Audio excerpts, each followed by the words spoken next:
तो फ्रेंड यहाँ पर फाइनली चेक करेंगे आरपीएम कैसा चेक हो रहा है, इसलिए मुझे एक डीसी मोटर की ज़रूरत पड़ा। यहाँ पर वाइट देने से ये जो आईआर जो सेंसर है ये रिफ्लेक्ट होगा।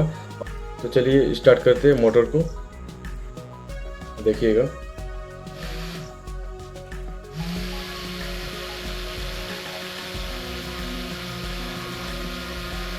देखिए दोस्तों 10,560 आरपीएम है ये वाला।